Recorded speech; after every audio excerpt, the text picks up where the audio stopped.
Estas son las inmensas piletas que ofrecen la frescura de sus aguas en los bosques que rodean el aeropuerto Ministro Pistarín. Son verdaderos lagos salados de miles de metros cuadrados. Resultan particularmente beneficiosos para la salud, pues su provisión de agua es de idénticas características a la de agua de mar. Más de 30.000 bañistas tienen cabida en estos natatorios. Ahora, cuando la temperatura agita la columna mercurial y la población sufre los rigores de un verano agobiante, hay a las puertas mismas de la capital el lugar ideal para combatir. Amplias piletas, agua salada y bosques inmensos.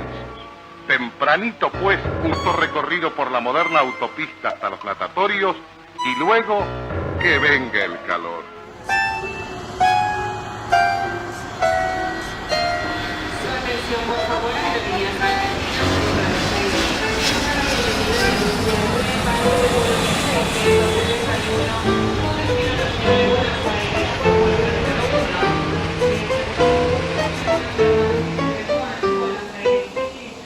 Hace pocos días, exactamente el 30 de abril, se cumplieron 75 años de la conclusión de una obra que cambió definitivamente las condiciones de vida en el municipio de Esteban Echeverría. Un dato estadístico puede dar cuenta de lo que estoy afirmando. De los 5.047 habitantes que nos indicaba el censo de 1914, recordemos que Esteban Echeverría se había fundado un año antes, en 1913.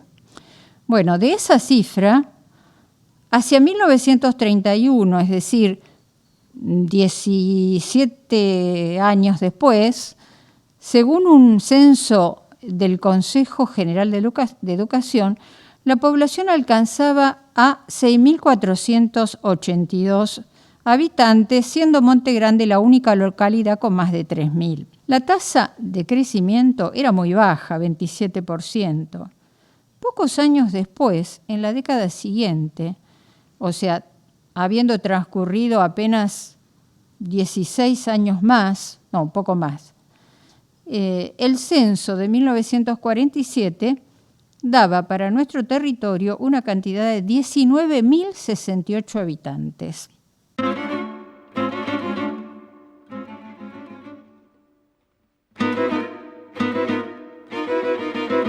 ¿Qué ocurrió en Esteban Echeverría para generar esta verdadera estampida demográfica? ¿Qué pasó para que aquellos pueblos de campo de los inicios de nuestra historia, Tristán Suárez, Ezeiza, Monte Grande, se convirtieran en poco tiempo en centros urbanos en permanente expansión? Es cierto que en los años 30, en todos los municipios cercanos a la capital, se empezaron a desarrollar un proceso de industrialización por aquello que los historiadores llamaban proceso de sustitución de importaciones. Es decir, no había suficientes divisas para seguir comprando manufacturas en los centros industrializados que ahora, después de la crisis del 30, se habían vuelto más proteccionistas. Es por esta situación mundial que los centros fabriles crecían más y más en municipios como Lanús, Quilmes, Avellaneda, Lomas de Zamora. Nacía lo que ahora llamamos el conurbano. En nuestro territorio aparecieron en esos años dos industrias emblemáticas, la textil Amat y la fábrica de cerámicas Hermanino. Las dos fueron inauguradas en 1938. Pero si bien estas fábricas atrajeron nuevos habitantes por ofrecer mejores puestos de trabajo, no alcanzaría para explicar el fenómeno que apuntamos.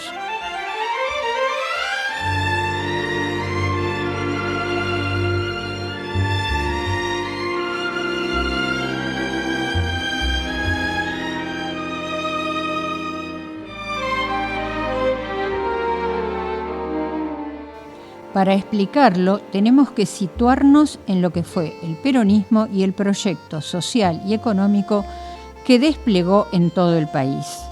Como siempre lo decimos, nuestra historia local se explica a la luz de los grandes acontecimientos de la historia nacional.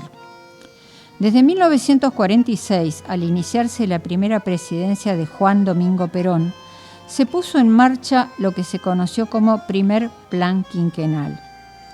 Una planificación sistemática de la economía argentina para aprovechar las ventajas comparativas que la finalización de la Segunda Guerra Mundial ofrecía a nuestro país. La Argentina había aumentado sus exportaciones tradicionales de materias primas, pero ahora el comercio exterior lo manejaría el Estado. Sí, un Estado presente reencauzaría la enorme renta agropecuaria hacia áreas hasta ahora desatendidas o manejadas por capitales extranjeros, con el consecuente perjuicio de los consumidores locales, por ejemplo, servicios públicos, energía, transporte.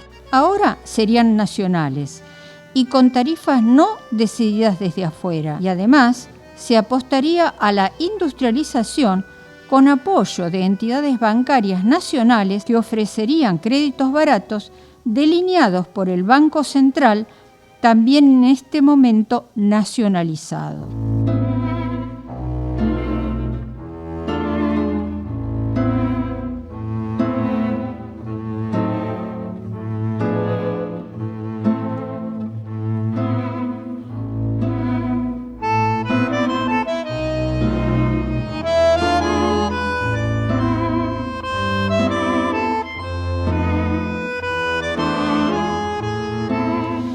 En ese marco se decidió crear también por parte del Estado una estación aérea para la aviación comercial. Esta novedad en materia de transporte había adquirido importantes avances durante la guerra, desde ya a propósito de la utilización de aviones de combate. Y ahora los vuelos de carga y de pasajeros adoptaban esos avances y se incrementaban las rutas aéreas para comunicar a la Argentina con el resto del mundo. Entonces, había que tener un aeropuerto nacional. Después de muchas discusiones, polémicas sobre el lugar a afectarse y estudios sobre las características del suelo, se decidió que la zona adecuada era la localidad de Ezeiza, por entonces parte de Esteban Echeverría. Era la franja noroeste de nuestro territorio, por entonces dedicada a la producción tambera. Es decir, los tambos echeverrianos abastecían de leche fresca a los consumidores de la capital, ya que el ferrocarril lo trasladaba en 1 hora al lugar de consumo. Había unos pocos grandes propietarios y la mayoría eran pequeños propietarios o arrendatarios de aquellos grandes terratenientes.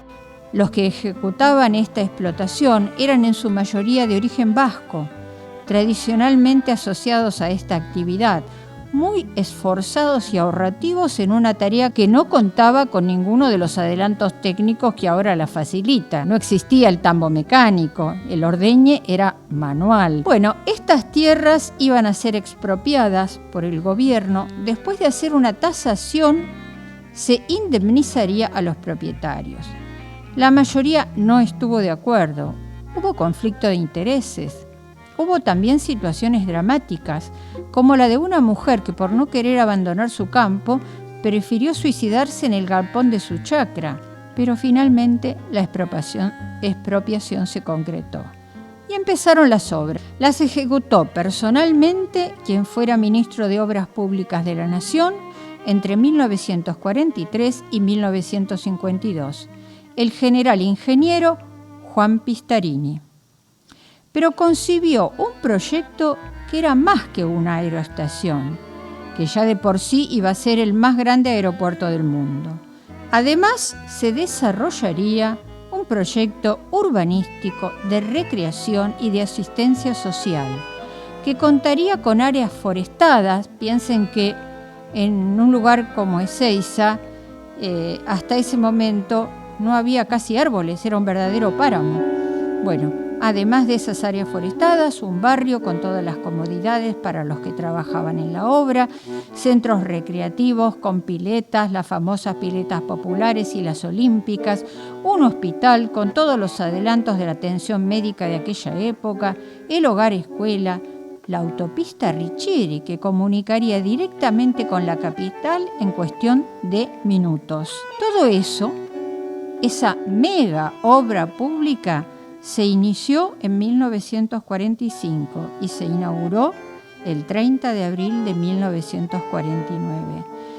En tiempo récord se concluyó una obra que se convirtió en el emblema del peronismo. ¿Saben cuántos trabajadores contrató el Ministerio de Obras Públicas? 5.000 operarios, que por las características del trabajo, es decir, trabajo que se desarrollaba sin parar de lunes a lunes, debían residir en el mismo lugar. Sí, en Ezeiza estas personas debieron radicarse con sus familias. Y se inició ese circuito de producción y consumo que cambió la vida de Esteban Echeverría.